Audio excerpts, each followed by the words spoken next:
we've got Hormazd Sorabjee. He is editor Autocar India, joining in on the show.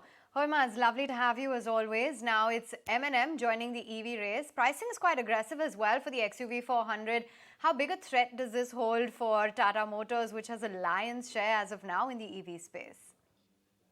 Well, I think Tata Motors have answered that question themselves because just the day after Mahindra announced prices for the XUV 400, Tata Motors went and slashed the price of the Nexon EV, which is the dominant vehicle on EV on Indian roads today. So clearly, that's a citadel Tata Motors wants to protect.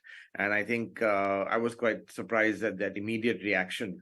It was almost knee-jerk, but it goes to show that, number one, Tata Motors sees the XUV 400 as the first credible threat. And secondly, that it wants to guard its turf, almost at all costs.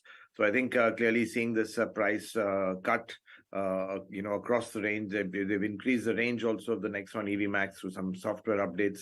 So I think clearly it's going to be a good fight. We're going to see the first sort of proper price wars in the EV space now.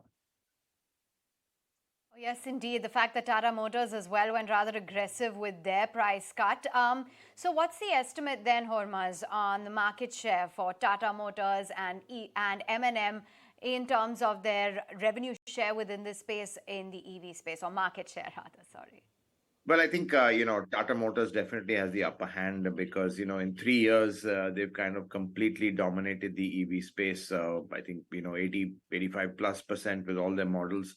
The amount of Nexon EVs you see on the road, that already gives you a lot of confidence. So it'll be a tough fight for M&M with the XUV 400, to kind of break into that. Clearly because of the consolidation of 3 years, Tata Motors and the head start they've enjoyed. So really aggressive pricing was a key to kind of, break that by Mahindra. But again, Tata Motors have responded to that.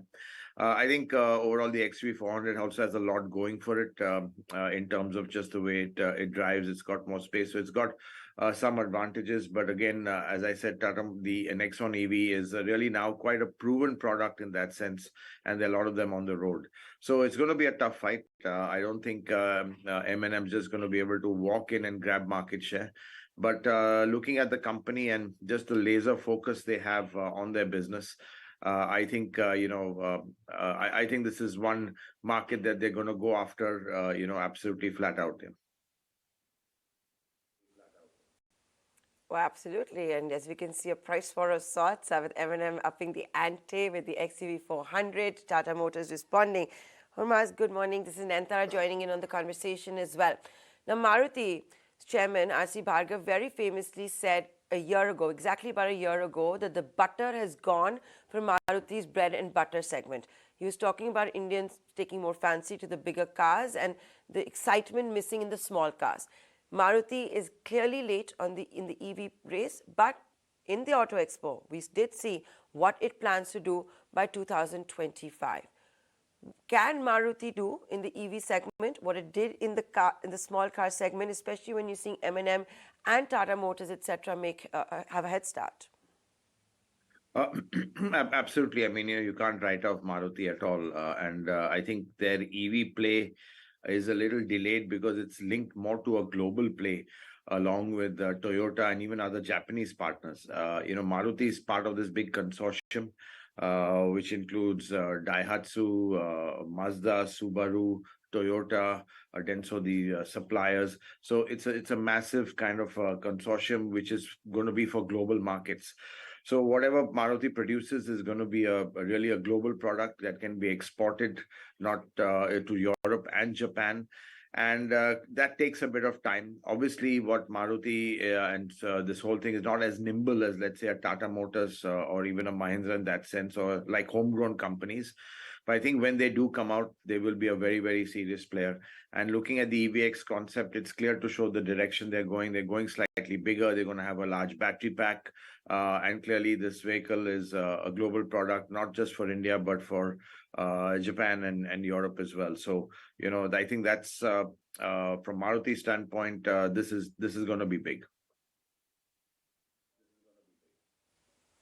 We'll have to see how big it's going to be. Remember, this is a company that's dedicated and saying its laser focus is to go back to having a 50% market share in the entire passenger vehicle segment. But Hormazd, can I ask you, we're talking a week after the Auto Expo. Out of all the EVs that were on display there, all the EVs that are going to be launched, the editor of Autocar India, which one blew your mind? Well, I think for me it was the Sierra EV, quite honestly, because close to production ready. It's a real sweet spot in the market. It's coming with an engine as well, a combustion engine, which Tata Motors. That's the other thing. They again showed at the Auto Expo that they're not only being on focusing on EVs, they're also bring focus back on powertrain where they've been traditionally weak. Especially with petrol engines. So I think this Sierra EV will be an electric vehicle plus a nice vehicle.